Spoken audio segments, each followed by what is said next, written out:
Let me start with you, Lewis. When you're assessing a player, and you follow the NBA as closely as anybody, but I really mean for this to go beyond just the specific case of Zion Williamson. When you're assessing a player, and you see the talent that he has, which might legitimately be one-of-one kind of stuff, but you understand all the other problems, which may very well include just how badly he wants to be great, especially with the contract he already has. How do you decide when it is time to cut bait in a situation like that?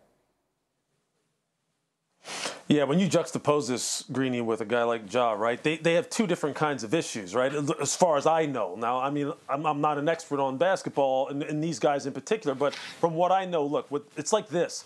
Guys who have, I call it football character and personal character. Here we'll talk about basketball character and personal character. Basketball character means this. It's all the things that you guys have been talking about with Zion. Does he love the game? Does he want to commit to the game? Does he want to commit to his nutrition? Does he want to commit to taking his game to the next level? Does he want to set an example for everyone else, despite the fact that he has the security, he has the money? Does he want to be that forward-facing individual that puts the organization on his back and accept that responsibility?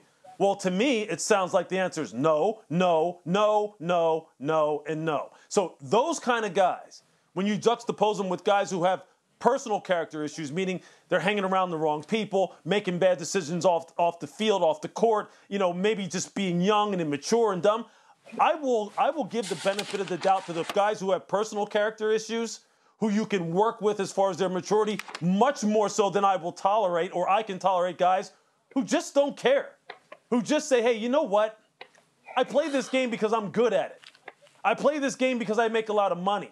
I don't really care about you. I don't really care about whether or not my body's in the perfect shape. I just don't care. And so that's when I start having issues and going, well, maybe we need to move on from this dude. Although in basketball, obviously, he's got a lot of guaranteed money. I'm sure it's not as easy as it is in football to move on. Thank you for watching ESPN on YouTube. For live streaming sports and premium content, subscribe to ESPN+.